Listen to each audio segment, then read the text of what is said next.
जंतर मंतरवर सोनम वांगचुक यांचं 20 दिवस चाललेलं उपोषण, त्यानंतर सरकारनं वांगचुक यांना जबरदस्तीनं उचलून नेणं, मग कॉक्रोच जनता पार्टीचं दिल्लीतलं आंदोलन, त्यावर झालेला लाठीचार्ज, यानंतर काँग्रेस पार्टीचं पंतप्रधानांच्या निवासस्थानाबाहेरचं आंदोलन, तिथून राहुल गांधींना पोलिसांनी फरफटत नेणं. मागच्या महिन्याभरात राजधानी दिल्लीत अनेक घडामोडी घडल्या. कॉक्रोच जनता पार्टीने शिक्षण मंत्री धर्मेंद्र प्रधान यांच्या राजीनाम्याच्या मागणीसाठी सुरू केलेलं हे आंदोलन आता देशभरात पसरायला लागलंय. पण गेल्या काही दिवसांपासून या आंदोलनाचा मुख्य फोकस कॉक्रोच जनता पार्टीवरून हटून राहुल गांधींवर आलाय. खरं तर राहुल गांधींनी हा मुद्दा देशाच्या संसदेत नेला, त्यामुळे आता सरकारला यावर चर्चा करणं भाग आहे. सरकारनं चर्चेची तयारी पण दाखवली. मात्र ज्यावेळी या आंदोलनात राहुल गांधींची एंट्री झाली, त्याच वेळी आम आदमी पार्टी राहुल गांधींच्या विरोधात उभी राहिली. आपचे खासदार संजय सिंह यांनी सोशल मीडियावर पोस्ट टाकून राहुल गांधी सीजेपीच्या आंदोलनाला कमकुवत करत असल्याचं म्हणलं. आपच्या नेत्या आतिशी यांनी सुद्धा सीजेपीचं आंदोलन बाजूला सारण्यासाठी भाजप आणि काँग्रेस यांच्यात मॅच फिक्सिंग झाल्याचा आरोप केला. एवढंच नाही तर सोनम वांगचुक यांच्या पत्नी गीतांजली यांनी सुद्धा राहुल गांधींवर टीका केली. त्यामुळे आता या सगळ्यात चर्चा होतीये ती राहुल गांधींच्या राजकारणाची. त्यांचं सुरुवातीला या आंदोलनाला पाठिंबा न देणं, त्यानंतर अचानक फ्रंटफूटवर येऊन धर्मेंद्र प्रधानांचा राजीनामा मागणं, यावरून आपच्या नेत्यांनी त्यांच्यावर टीका करणं, हे सगळंच कन्फ्युजिंग आहे. महत्वाचं म्हणजे या सगळ्याचा फायदा शेवटी भाजपला होत असल्याचं बोललं जाते. नक्की काय घडतंय? कॉक्रोच जनता पार्टीच्या आंदोलनातून राहुल गांधी काय राजकारण खेळतायत? हे भाजपसाठी सोयीचं कसं होतंय?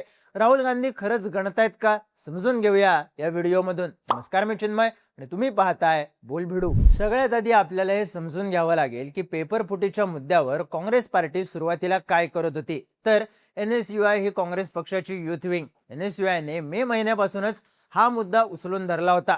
मे महिन्यात पेपर फुटी समोर आल्यानंतर NSUI नं दिल्लीत नॅशनल टेस्टिंग एजन्सी म्हणजेच NTA ऑफिस बाहेर आंदोलन केलं. 6 जूनला काँग्रेस खासदार दीपेंद्र सिंह हुड्डा यांच्या नेतृत्वाखाली हजारो विद्यार्थ्यांनी हरियाणाच्या कुरुक्षेत्र येथे शांततापूर्ण आंदोलन केलं होतं. त्यावेळी पोलिसांनी या आंदोलकांवर बळाचा वापरही केला. त्याचे व्हिडिओ सोशल मीडियावर व्हायरल झालेत. त्याआधी 2 वर्षांपूर्वी NSUI ने जंतर मंतरवर छात्र संसद घेराव या नावानं तीव्र आंदोलन केलं होतं. त्यावेळी जवळपास 200 आंदोलनकर्त्यांना ताब्यात घेण्यात आलं. वरुण चौधरी हे NSUI चे अध्यक्ष आहेत. त्यांनी स्पष्ट मागणी केली होती की NTA ला बरखास्त केलं जावं. म्हणजे थोडक्यात काय, तर काँग्रेस पार्टीनं पेपर फुटीचा मुद्दा सुरुवातीपासूनच उचलून धरला होता. NSUI कडे या आंदोलनाचं नेतृत्व होतं. पण या सगळ्यात राहुल गांधी कुठे होते? NSUI जेव्हा रस्त्यावर उतरून आंदोलन करत होती तेव्हा राहुल गांधी काय करत होते? मुख्य मुद्दा आहे तो हाच. राहुल गांधी 22 जून ते 13 जुलै दरम्यान भारतातच नव्हते. ते युरोपच्या दौऱ्यावर गेले होते. सोनम वांगचुक यांनी 28 जूनला उपोषणाला सुरुवात केली. कॉक्रोच जनता पार्टी त्या आधीपासून जंतर मंतरवर आणि देशभरात आंदोलन करत होती. NSUI चे कार्यकर्ते सुद्धा रस्त्यावर उतरून आंदोलन करत होते. मात्र या दरम्यान राहुल गांधी या मुद्द्यावर फार काही बोललेच नाहीत. 16 मेला राहुल गांधींनी सोशल मीडियावर पोस्ट टाकून धर्मेंद्र प्रधान यांच्या राजीनाम्याची मागणी केली होती. मात्र त्यानंतर त्यांनी हा विषय लावून धरला नाही. त्यामुळे झालं काय, तर CJPनं हा मुद्दा उचलून धरला. या विषयावरून जी विरोधाची स्पेस होती, जी स्पेस राहुल गांधी घेऊ शकले असते, ती स्पेस कॉक्रोच जनता पार्टीने घेतली. सोनम वांगचुक हे सलग 20 दिवस जंतर मंतरवर उपोषण करत होते. त्या दरम्यानही राहुल गांधी यांनी यावर प्रतिक्रिया दिली नाही. त्यांची पहिली प्रतिक्रिया आली ती वांगचुक यांना 18 जुलैला पोलिसांनी जबरदस्तीनं उचलल्यानंतर. पण तोपर्यंत फार उशीर झाला होता, कारण तोपर्यंत कॉक्रोच जनता पार्टी या आंदोलनाचा चेहरा बनली होती. यानंतर 20 जुलैला दिल्लीत मोठं आंदोलन झालं. हजारो लोकांनी संसद भवनाच्या दिशेने मोर्चा काढला. यावर दिल्ली पोलिसांनी बेछूट लाठीचार्ज केला, ज्यामुळे हे आंदोलन आणखी मोठं झालं. यानंतर एका पाठोपाठ एक विरोधी पक्षांनी आंदोलनाला पाठिंबा द्यायला सुरुवात केली. संजय राऊत, शरद पवार, सुप्रिया सुळे असे नेते जंतर मंतरवर जाऊन आले. राहुल गांधी आता तरी जंतर मंतरवर जातील, कॉक्रोच जनता पार्टीच्या आंदोलनाला पाठिंबा देतील असं वाटलं होतं. पण त्याच वेळी त्यांनी वेगळा डाव खेळला. तो डाव म्हणजे पंतप्रधानांच्या निवासस्थानाबाहेर आंदोलन करण्याचा. 21 जुलैला काँग्रेसने पंतप्रधानांच्या घराबाहेर तीव्र आंदोलन केलं. या आंदोलनात राहुल गांधी, प्रियंका गांधी, मल्लिकार्जुन खरगे, KC वेणुगोपाळ, DK शिवकुमार असे अनेक नेते उपस्थित होते. आता थेट पंतप्रधानांच्या घराबाहेर आंदोलन. तिथे कधीच कोणाला आंदोलनाची परवानगी नसते. हा प्रोटोकॉल आहे. हा प्रोटोकॉल राहुल गांधींसारख्या व्यक्तीला माहीत नसणं शक्यच नाही. त्यांना प्रोटोकॉल नक्कीच माहीत असावा आणि पोलीस रिॲक्शन येणार हे सुद्धा माहीत असावं, आणि ती रिॲक्शन आली सुद्धा. सलग 3 तासांच्या आंदोलनानंतर पोलिसांनी राहुल गांधी, प्रियंका गांधी यांना तिथून जबरदस्तीने हटवलं. या दरम्यान राहुल गांधींना धक्काबुक्की झाली, त्यांना फरफटत नेण्यात आलं. यावरून मोठा गदारोळ झाला. पण यामुळे झालं काय, तर आंदोलनाचा सगळा फोकस हा कॉक्रोच जनता पार्टीवरून हटून राहुल गांधींकडे गेला. जी कॉक्रोच जनता पार्टी इतक्या दिवसांपासून हे आंदोलन करत होती, त्या दरम्यान राहुल गांधी कुठेही सक्रिय नव्हते. मात्र वांगचुक यांना उचलल्यानंतर ते अचानक ऍक्टिव्ह झाले आणि जंतर मंतरवर आंदोलन न करता पंतप्रधानांच्या घराबाहेर आंदोलन करून सगळा फोकस आपल्याकडे घेतला. त्यांच्या याच राजकारणावर आता विरोधकांकडूनही टीका केली जाते. यात आघाडीवर आहे आम आदमी पार्टी. राहुल गांधी यांचं मोदींच्या घराबाहेर आंदोलन सुरू असतानाच आपचे खासदार संजय सिंह यांनी सोशल मीडियावर पोस्ट टाकून त्यांच्यावर टीका केली. संजय सिंह म्हणाले, राहुल गांधी हे सीजेपीच्या आंदोलनाला कमकुवत करत आहेत. आपच्या नेत्या आणि आमदार अतिशी यांनी सुद्धा यावरून राहुल गांधींवर टीका केली. कॉक्रोच जनता पार्टीचं आंदोलन बाजूला सारण्यासाठी भाजप आणि काँग्रेस यांच्यात मॅच फिक्सिंग झाल्याचा आरोप अतिशी यांनी केला. एवढंच नाही तर सोनम वांगचुक यांच्या पत्नी गीतांजली यांनी सुद्धा या मुद्द्यावरून काँग्रेसवर निशाणा साधला. काँग्रेसचं पंतप्रधानांच्या निवासस्थानाबाहेरचं आंदोलन निंदनीय होतं. त्यांनी जंतर मंतरवर विद्यार्थ्यांची साथ द्यायला पाहिजे होती. जनतेला आता फसवता येणार नाही, अशी प्रतिक्रिया गीतांजली यांनी इंडिया टुडेशी बोलताना दिली.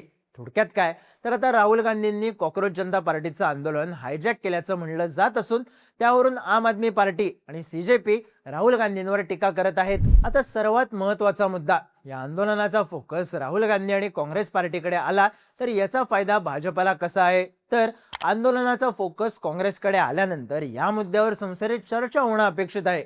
सरकार यासाठी तयार सुद्धा आहे.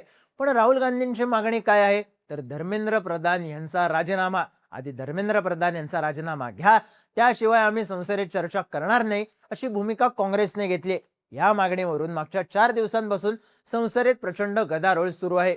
संसदेच्या दोन्ही सभागृहाचं कामकाज वारंवार तहकूब केलं जात आहे. पण यामुळे होतंय काय, तर हे आंदोलन राजकीय आहे असे आरोप करणं भाजपला सोपं होतंय. सरकार चर्चेसाठी तयार असताना काँग्रेस राजकारण करत आहे असे चित्र भाजपकडून निर्माण केलं जाते. इतके दिवस फक्त कॉक्रोच जनता पार्टी हे आंदोलन करत होती. त्यावेळी भाजपला असे आरोप करणं शक्य होत नव्हतं. म्हणजे एक प्रकारे राहुल गांधींनी आंदोलनाचा फोकस आपल्याकडे करून भाजपच्याच सोयीचं राजकारण केल्याचं म्हणलं जातंय. महत्वाचं म्हणजे राहुल गांधींनी हे आंदोलन संसदेत आणलं, मात्र त्यांनी अजूनही यावर संसदीय मार्गाने काय तोडगा काढता येईल तो पर्याय समोर आणलेला नाही. जसं की अण्णा आंदोलनावेळी आंदोलक रस्त्यावर होते, मात्र त्यांची मुख्य मागणी ही जनलोकपाल विधेयकाची होती. हे विधेयक संसदेतच बनवू शकलं असतं. त्यामुळे तेव्हाच्या विरोधी पक्षांना संसदेत यावरून सरकारला घेरता आलं. आता राहुल गांधी सुद्धा तीच मागणी करतायत, जी मागणी कॉक्रोच जनता पार्टी इतक्या दिवसांपासून करते. ती मागणी म्हणजे धर्मेंद्र प्रधानांचा राजीनामा. मग मागणी एकसारखी असताना राहुल गांधी कॉक्रोच जनता पार्टीच्या स्टेजवर का येत नाहीत, ते स्वतःचं वेगळं राजकारण का करतायत, हा मोठा प्रश्न आहे. इथे लक्षात घेण्यासारखी गोष्ट म्हणजे राहुल गांधी हे विरोधी पक्षनेते आहेत.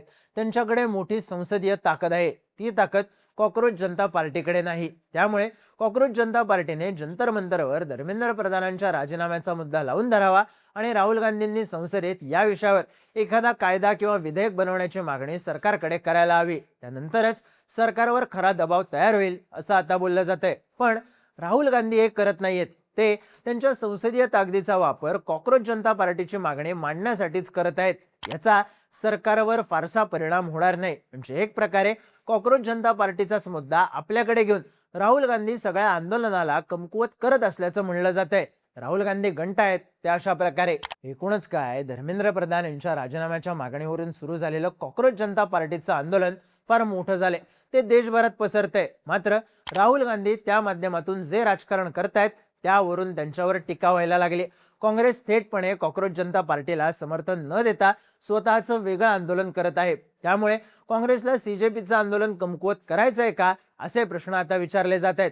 राहुल गांधी आणि काँग्रेसच्या या एकूणच राजकारणाबद्दल तुम्हाला काय वाटतं, याचा फायदा नक्की कोणाला होईल आणि राहुल गांधी खरंच गणतायत का? तुमची मतं आणि प्रतिक्रिया कमेंट करून नक्की सांगा. आणि राजकीय घडामोडी विस्ताराने जाणून घेण्यासाठी बोलबिडूच्या YouTube चॅनलला सबस्क्राईब करायला विसरू नका.